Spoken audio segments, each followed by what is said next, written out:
Hello friends, welcome to my channel Aaru geometrics. हमने जो last lecture में देखा था वो प्रिंसिपल देखा था जीपीएस ऑपरेशन का कि जीपीएस कैसे काम करता है। अब आज हम देखेंगे जीपीएस रिसीवर और उसके डाटा फॉर्मेट्स के बारे में, और साथ में हम देखेंगे कि हमारे पास जो भी सोर्सेज ऑफ एरर थे तो उसको एक्सप्लेन और थोड़ा इलाबोरेट करके देखेंगे कि कौन कौन से सोर्सेज एरर थे। और जो मैं एक बिल्डिंग से रिफ्लेक्शन होने की बात कर रहा था, जैसे लेक होता है, बिल्डिंग होता है, तो जो सिग्नल आता है वो रिफ्लेक्शन होता है। तो वो सारी चीज़ें आज इस वीडियो लेक्चर में कवर करेंगे। और स्टार्ट करते हैं type of GPS receivers and data formats. अब जैसे कि जीपीएस रिसीवर्स के अंदर हमारे पास इंफॉर्मेशन तो रहती है, जो एफएमआरएस डेटा होता है या फिर अल्मेनिक डेटा कह लो, लेकिन जीपीएस रिसीवर जो है वो उसके बेस पे क्लासीफाई नहीं किए जाते हैं। ये जनरली फ्रिक्वेंसी और उनकी एक्यूरेसी के बेस पे क्लासीफाई किए जाते हैं। टाइप्स ऑफ जीपीएस रिसीवर्स कौन से होते हैं? You know that in the determination of geographical position, the GPS receiver is significant since it catches and recognizes the signals and decodes them according to the three-dimensional factors latitude, longitude and altitude।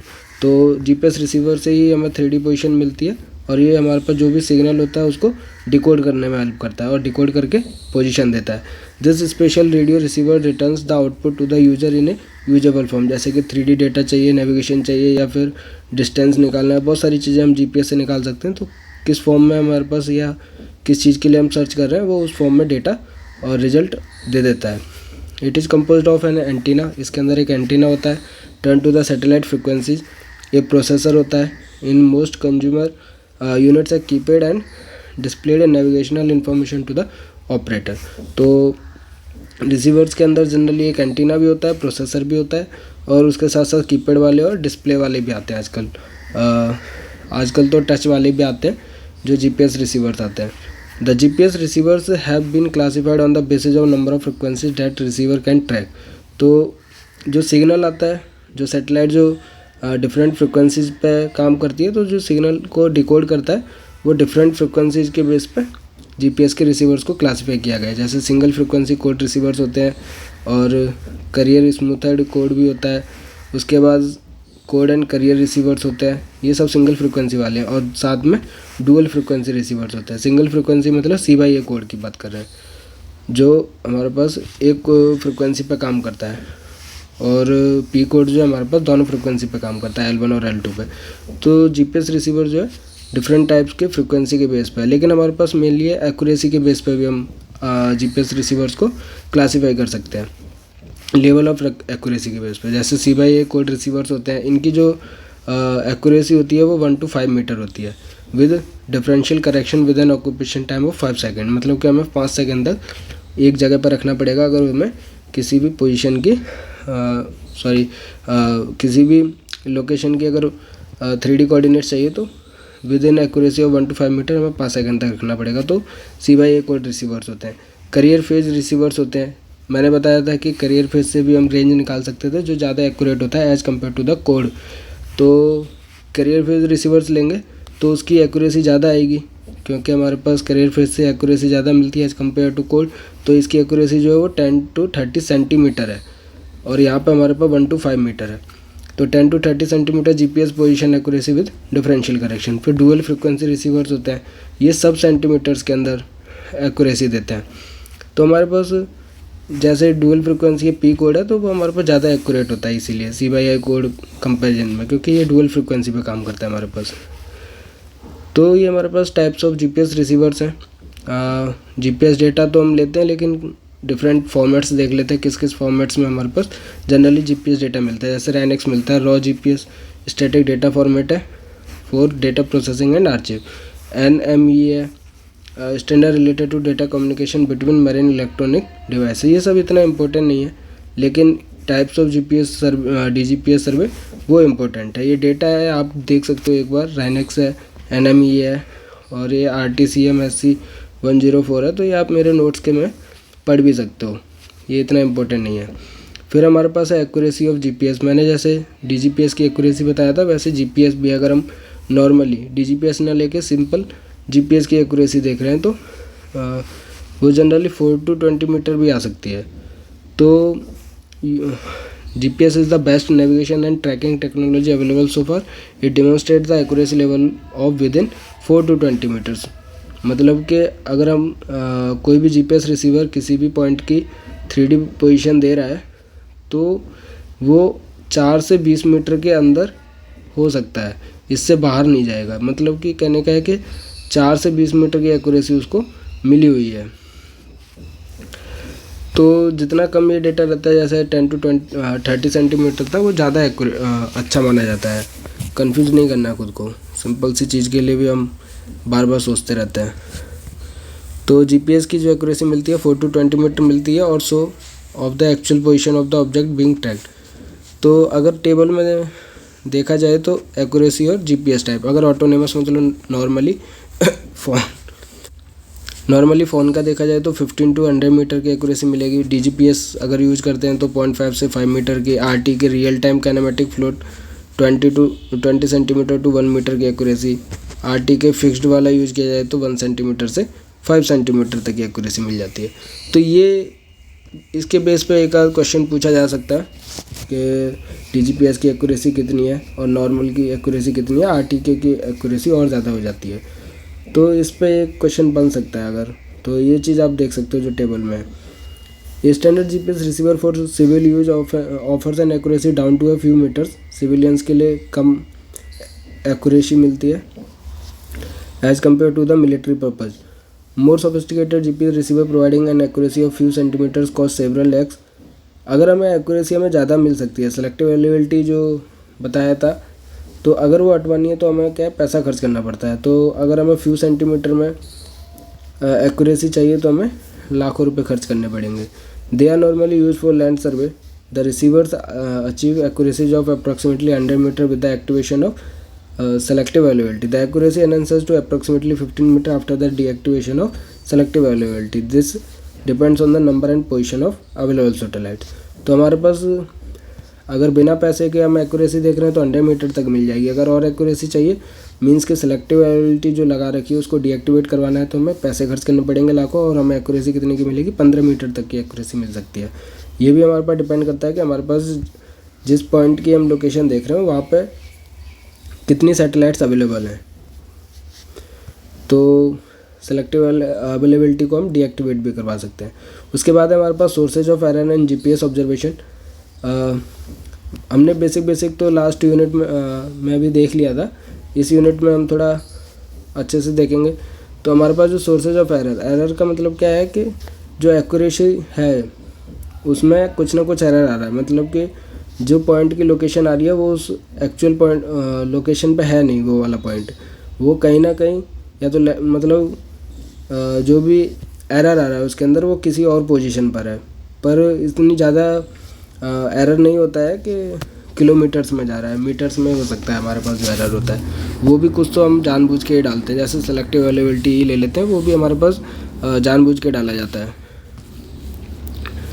तो सबसे पहले error तो पढ़ लेते हैं selective availability. जैसे कि आपको पता है सेलेक्टिव अवेलेबिलिटी क्या है हमारे पास। Civil GPS receivers lead to a less accurate position determination in this way and inaccuracy of the position of 50 to 150 metre can be achieved for several hours. तो जैसे कि अभी ऊपर देखा था कि 100 मीटर की एक्यूरेसी मिल सकती है अगर सेलेक्टिव अवेलेबिलिटी एक्टिवेट है। तो अगर डीएक्टिवेट करा के देखते हैं तो 15 मीटर तक की एक्यूरेसी मिल जाती है। तो ये क्या है, एक एरर ही है हमारे पास, क्योंकि पोजीशन जो है हमारे पास एक्यूरेट नहीं है। While in terms of selective availability, the position determination with civil receivers had an accuracy of approximately 100 meter. Nowadays 20 meter or even less is usual. The reasons for selective availability were safety concern. Do you know that terrorists should not be provided with the possibility of locating important buildings with home-made remote control weapons? Paradoxically, during the first Gulf War in 1990s, selective availability had to be deactivated partially, as not enough military receivers were available for the American troops. 10,000 civilian receivers were acquired, making a very precise orientation possible in a desert with no landmark. तो ये हमारे पास selective availability इसलिए लगाई जाती है कि civilians को ज़्यादा अच्छी एक्यूरेसी ना मिले। मान लो कोई घर पे कोई भी टेररिस्ट है जिसने हमारे पास कोई बॉम्ब बना रखा है या फिर कुछ भी ऐसा वेपन है जो किसी भी बिल्डिंग को डिस्ट्रॉय कर सकता है। तो अगर हमें किसी भी बिल्डिंग की एक्यूरेट और हाईली एक्यूरेट प्रिसीजन के साथ उसकी लोकेशन मिल जाती है तो वो उसका गलत इस्तेमाल कर सकता है। इसलिए हमारे पास सिविलियंस के लिए बहुत ज़्यादा एक्यूरेसी नहीं देते हैं।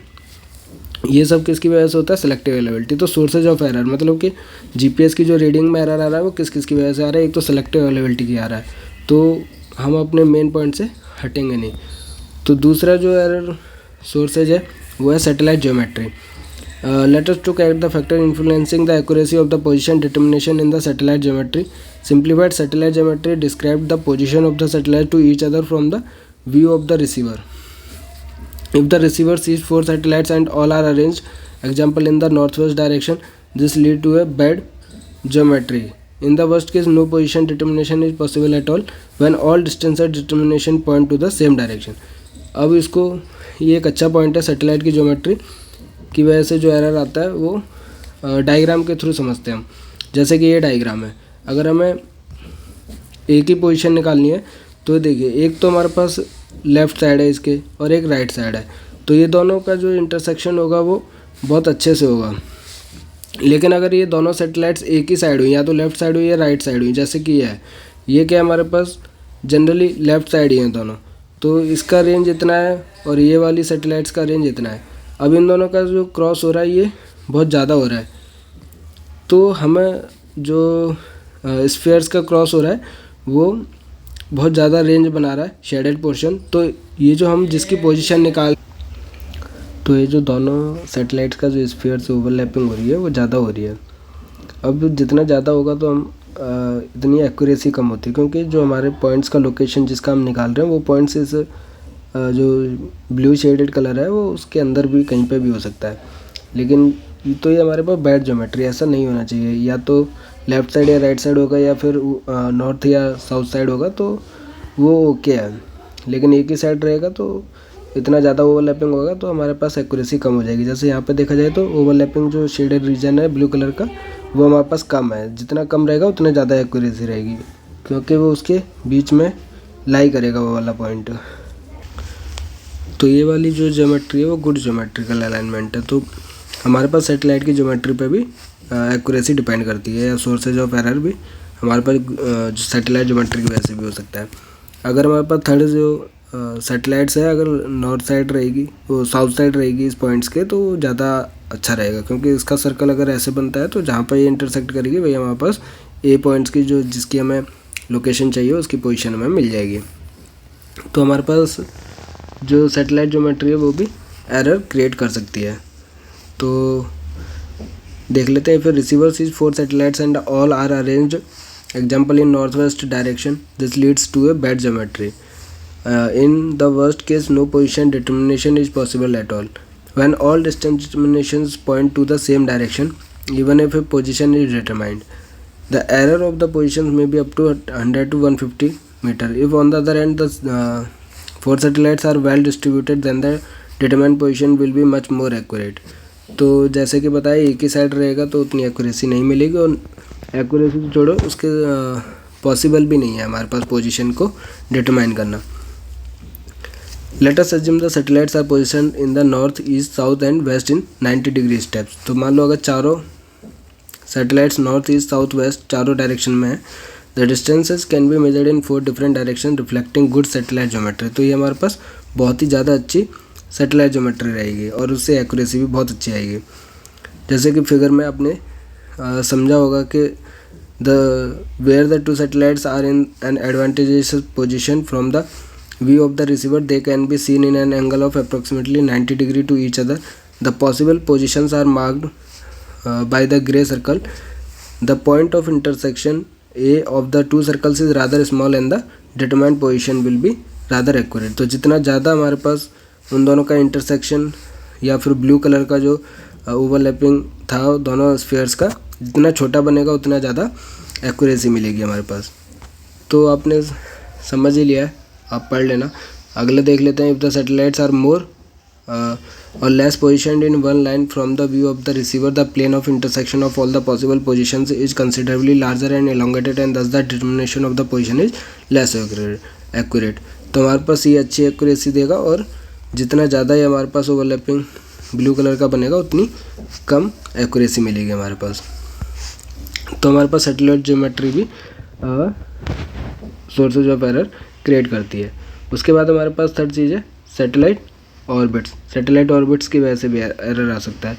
You know that although the satellites are positioned in very precise orbits but slight shift of the orbits are possible due to gravitational force. तो ऑर्बिट तो हमारे पास इंक्लाइंड है, लैटिट्यूड ऑर्बिट से जो लैटिट्यूड प्लेन है उससे हमारी जितनी भी ऑर्बिट्स हैं इंक्लाइंड है, साथ के साथ उनकी पोजीशन वो भी फिक्स है। अगर हमारे पास उसमें थोड़ा सा भी एरर आता है पोजीशन में, ऑर्बिट्स की पोजीशन में, तो वो एक्यूरेसी को रिड्यूस कर देता है। तो ऑर्बिट्स भले ही कितनी भी प्रिसाइज हो, लेकिन हमारे पास जो वेरिएशन ग्रेविटेशनल फोर्सेज की वजह से कुछ ना कुछ वेरिएशन होता रहता है, जिसकी वजह से एरर अकर करता है। ग्रेविटेशनल फोर्सेज किस किस की, जैसे सन है, मून है, have the weak influence on the orbit. The orbit data are control and corrected regularly that is send to the receivers in the package of FMRS data. तो orbital plane का जितना भी डेटा होता है उसको एफएमआरएस data कहते हैं, तो जो कि करेक्ट किया जाता है एट रेगुलर इंटरवल पे। Therefore the influence of the correctness of the position determination is rather low, the resulting error being not more than 2 metre. तो हमारे पास जो सैटेलाइट्स ऑर्बिट्स की वजह से एरर तो आता है, लेकिन ज़्यादा नहीं आ सकता। 2 मीटर तक का एरर हमें इसकी वजह से मिल सकता है। क्यों? क्योंकि हम देखते हैं कि कंट्रोल मास्टर कंट्रोल जो होता है वो हमारे पास इनको रेगुलर पीरियड पे चेक करता रहता है और मॉनिटर करता रहता है। तो जिसकी वजह से एक्यूरेसी थोड़ी, जो इसकी वजह से एरर आते हैं वो ज़्यादा एरर नहीं आता है। जनरली 2 मीटर तक का एरर आ सकता है, लेकिन एरर तो आता है। तो सैटेलाइट ऑर्बिट भी हमारे पास एरर का सोर्स है। उसके बाद हमारे पास है मल्टीपाथ इफेक्ट।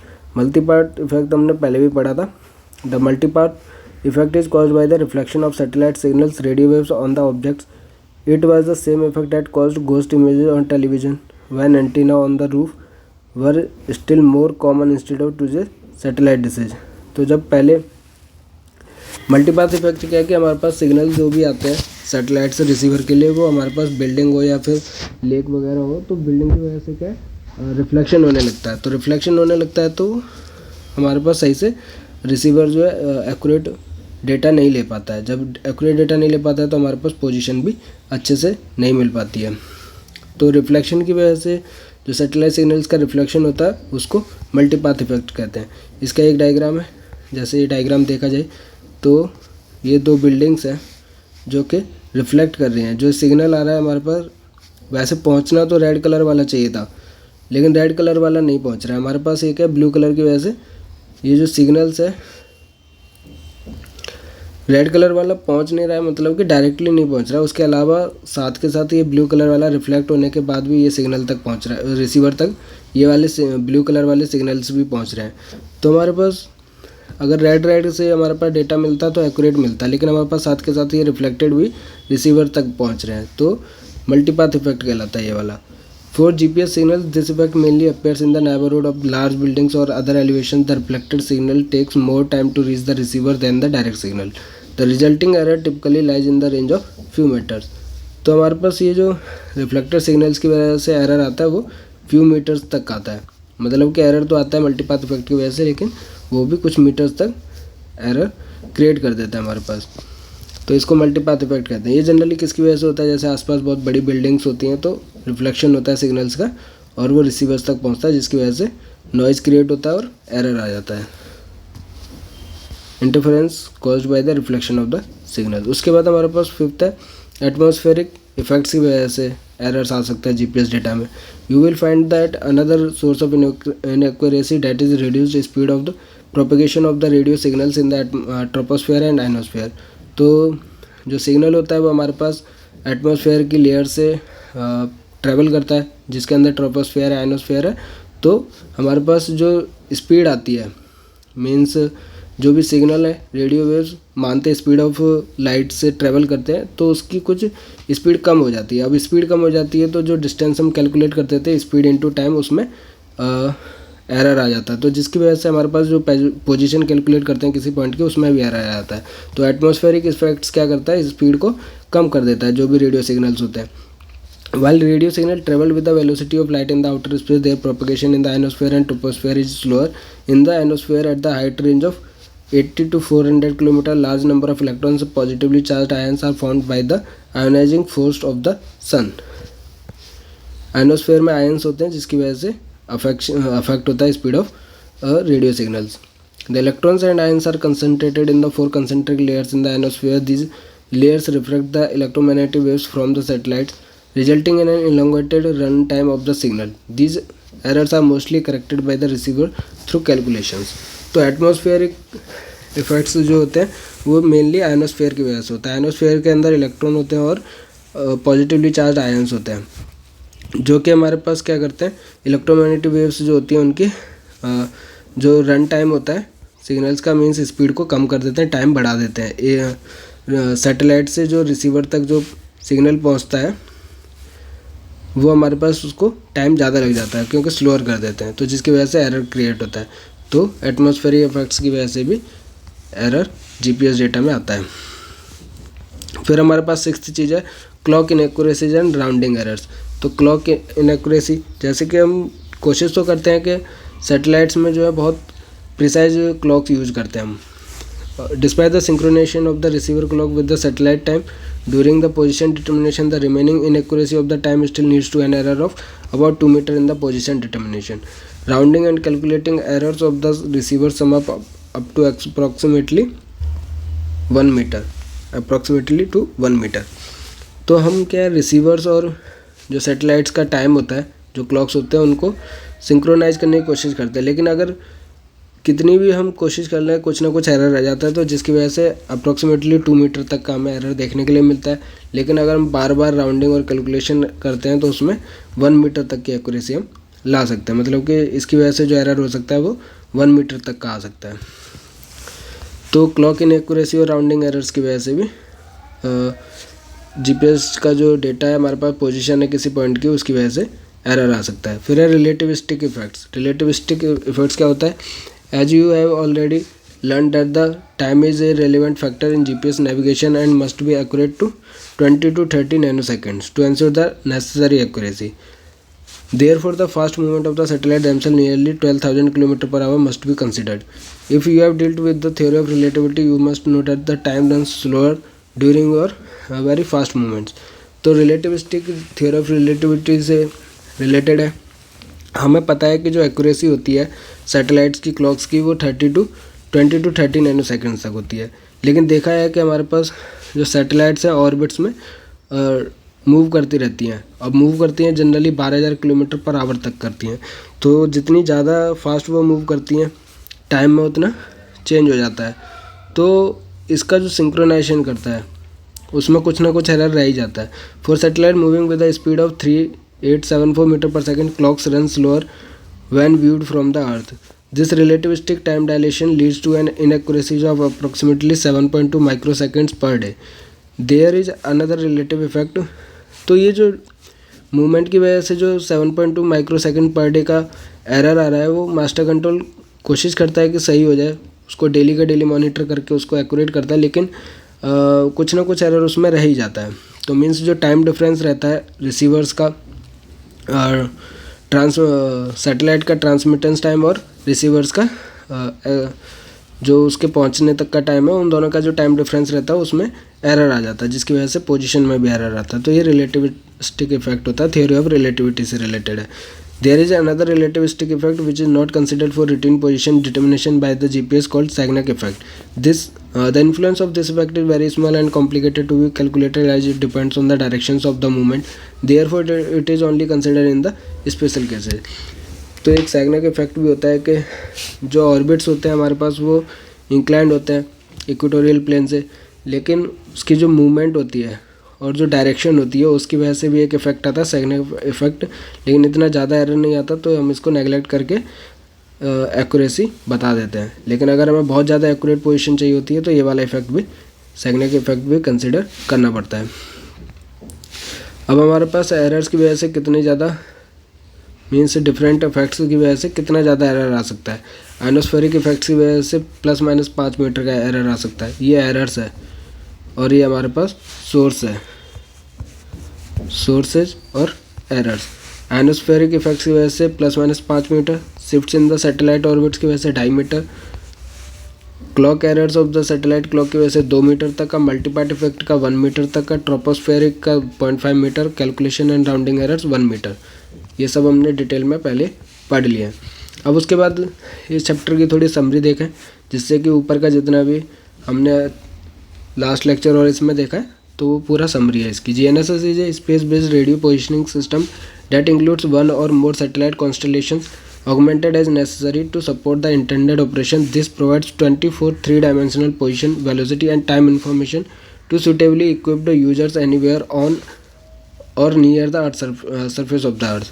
तो हमारे पास 24 आवर्स के लिए जो ये 3 डायमेंशनल पोजीशन निकालने की जो फैसिलिटी है उसको यूज कर सकते हैं सरफेस ऑफ द अर्थ या फिर अर्थ के आसपास, मीन्स एरोप्लेन्स वगैरह में भी ये यूज़ किया जा सकता है।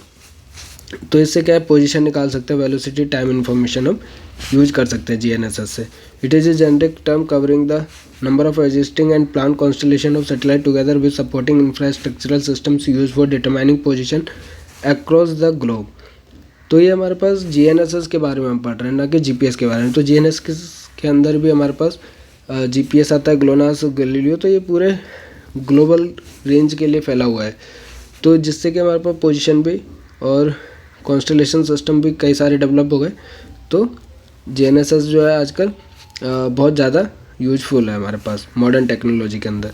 और GPS तो हमारे पास फुल्ली डेवलप्ड है, तो हमारे पास आजकल सबसे ज़्यादा GPS यूज होता है। They are coordinated with the data communication methods such as radio or the internet, playing key role in the operation of powerful integrated information management and control systems with a diverse range of applications affecting many parts of the national and regional economy.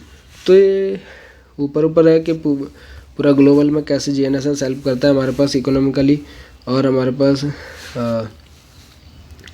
Economically भी हमारे पास ये role play करता है। उसके साथ साथ हमारे पास communication के लिए भी ये यूज होता है। टीवी वगैरह में जो सैटेलाइट्स यूज होती हैं वो भी एक नेविगेशन सिस्टम भी कह सकते हैं, क्योंकि कम्युनिकेशन हो रहा है एक से दूसरी जगह, हम सैटेलाइट फ़ोन से बात कर सकते हैं। तो ये हर जगह आजकल GPS या फिर GNSS यूज होने लगा है आजकल। तो GPS comprise 3 main components. GPS के कंपोनेंट्स हमने पढ़े, इसमें स्पेस सेगमेंट, कंट्रोल सेगमेंट और यूजर सेगमेंट। उसके बाद GPS के बारे में देखा कि जो सैटेलाइट्स होती हैं वो ट्रांसमिट्स करती हैं रेडियो सिग्नल्स को, कंपोज्ड ऑफ 2 कैरियर्स। इसके अंदर क्या क्या होता है, दो कैरियर्स होते हैं, फ्रिक्वेंसीज होती हैं L1 L2, 2 कोड्स होते हैं C/A कोड और P कोड। नेविगेशन मैसेज होता है जो सैटेलाइट की इन्फॉर्मेशन कैरी करता है। When you switch on the GPS receiver, जब हम स्विच ऑन करते हैं GPS रिसीवर को, तो वो automatically it picks up the GPS signal through the receiver antenna. Once the receiver acquires the GPS signal, it will process it using its inbuilt software. तो हर एक receivers के अंदर एक सॉफ्टवेयर होता है और फिर वो प्रोसेसिंग चालू कर देता है जो भी उसको सिग्नल मिलता है। The outcome of the signal processing consist of the distances to the GPS satellites through the digital codes known as pseudo ranges and the satellite coordinate through the navigation message. तो हमारे पास distance calculate करता है वो, जो भी codes होते हैं, या फिर हमने देखा था करियर पेज से भी हम रेंज निकाल सकते हैं, सीडो रेंज जिसे कहते हैं, वो ज़्यादा एक्यूरेट होती है as compare to the calculation from the codes. And the satellite coordinates लेते हैं नेविगेशन मैसेज से। If you know the distance to the 3 points relative to your own position, you can determine your own position relative to those 3 points. तो जो formula हमने देखा था D1 is equal to x1 x2 x3, जो satellite की position थी, तो उन फार्मूले से हम अगर डिस्टेंस कैलकुलेट कर लेते हैं स्पीड ऑफ लाइट इनटू का टाइम, और उससे डिस्टेंस कैलकुलेट हो जाता है, फिर हमारे पास जो नेविगेशन मैसेज है उसके अंदर सैटेलाइट्स की इंफॉर्मेशन होती है। तो जो x1 x2 x3 जो भी सैटेलाइट के कोऑर्डिनेट्स हैं वो नेविगेशन मैसेज में मिलते हैं। तो उससे हमारे पास जो है XY जो हमारी पोजीशन है वो कैलकुलेट कर सकते हैं। और TC भी हमारे 4 सैटेलाइट और 4 अननोन के लिए TC जो था टाइम करेक्शन रिसीवर्स के लिए, वो भी हमें लेना पड़ता है साथ में। तो हमारे पास मिनिमम 4 सैटेलाइट चाहिए किसी भी पॉइंट की एक्यूरेट पोजीशन निकालने के लिए। अब जैसे कि हमने पहले देख लेते हैं, GPS satellite transmits 2 types of radio signal, C/A code, P code. GPS position service can be PPS precise positioning service, standard positioning service. तो PPS है हमारे पास precise positioning service and standard positioning service है SPS। तो ये हमारे पास C/A code का जो भी होता था, और ये हमारे पास P कोड का होता था ब्रॉडकास्ट। उसके बाद क्या है कि there are many sources of errors in GPS data which has been discussed elaborately. तो हमने ये सारी समरी है जो क्या क्या पढ़ा है क्या क्या नहीं पढ़ा है। उसके बीच में हमने एक सेगनेक इफेक्ट देखा था, कहा था कि इसको हम जब बहुत ज़्यादा एक्यूरेसी चाहिए होती है तब कंसिडर करते हैं, जो कि मूवमेंट ऑफ सैटेलाइट्स की वजह से होती है। It is caused by the movement of observation of the earth surface who also moves with a velocity of up to 500 metre पर second at the equator due to rotation of the globe. तो हमारे पास अर्थ जो है rotate कर रहा है और satellite भी रोटेट कर रही है, मींस मूव कर रही है। तो जो देखा जाएगा कि हम भी रोटेट कर रहे हैं जो अर्थ सरफेस पे खड़े हुए हैं, और उसके साथ साथ मूवमेंट हो रही है सैटेलाइट्स की भी। तो इन दोनों का अगर रिलेटिविटी देखा जाए तो उसको सेगनेक इफेक्ट कहते हैं। उसकी वजह से भी एरर कॉज होता है, लेकिन उसको कंसिडर हम नहीं करते क्योंकि बहुत ज़्यादा एरर नहीं आता उसकी वजह से। जब बहुत ज़्यादा मीन्स मिलीमीटर्स में एक्यूरेसी चाहिए होती है तब हम सेगनेक इफेक्ट कंसिडर करते हैं। Albert Einstein theory of relativity states that relativistic effect देखा था हमने, तो उसी के लिए है कि Albert Einstein theory of relativity states that the object will move slower and shorten in length from the point of view of an observer और अर्थ। Einstein also derived the famous equation E equal to mc square which reveals the equivalence of the mass and energy। ये कह रहा है कि Albert Einstein की theory of relativity को इसने state किया है कि एक ऑब्जेक्ट जो है वो स्लो मूव करेगा और कम डिस्टेंस ट्रेवल करेगा from the point of view of an observer on earth. तो अगर कोई भी पॉइंट है हमारे पास अर्थ के ऊपर, वो स्लो मूव करेगा और शॉर्टन लेंथ में मूव करेगा। तो ये थ्योरी ऑफ रिलेटिविटी है। और एक इक्वेशन भी दी थी इसने E equal to mc square, बहुत ज़्यादा फेमस थी। तो ये theory of relativity generally relativistic theory और सेगनेक इफेक्ट के लिए दे रखी है। उसके बाद अब हमारे पास क्या है, नेक्स्ट यूनिट आती है GPS survey and it's applications. तो जीपीएस के बारे में हम पढ़ेंगे और उसके ये जो इम्पोर्टेंट टर्मिनोलॉजी है कि स्टैटिक जीपीएस क्या होता है, rapid static kinematic, RTK, real time kinematic, stop and go. तो ये सारे से रिलेटेड जो है गेट एग्जाम में क्वेश्चंस पूछे जाते हैं। तो इन सब के बारे में भी हम जल्दी जल्दी पढ़ लेंगे और जो भी इनके पीछे का जो प्रिंसिपल होगा वो देख लेंगे। उसके साथ साथ हम एप्लीकेशंस देख लेंगे जीपीएस का, ये भी मैं जल्दी जल्दी कवर कर लूँगा कि इनका जो जीपीएस का military navigation, surveying, mapping, environment, geodesy, इन सब में कैसे और कहाँ यूज होता है। पर हमारे पास जो मेन फोकस रहेगा वो इन जीपीएस मेजरिंग टेक्निक्स के ऊपर रहेगा। तो ये सब यूनिट 3 जो हम नेक्स्ट लेक्चर में कवर करेंगे। तो आपको अगर मेरी वीडियो पसंद आई तो प्लीज़ अपने दोस्तों के साथ शेयर कीजिए, लाइक कीजिए, और कोई भी डाउट है तो कमेंट कीजिए। उसके साथ साथ आप मेरे साथ टेलीग्राम चैनल पर भी जुड़ सकते हैं, जिसका लिंक जो आपको डिस्क्रिप्शन में मिल जाएगा। और मेरे चैनल को ज़्यादा से ज़्यादा सब्सक्राइब कीजिए, अपने दोस्तों के साथ शेयर कीजिए। Thank you.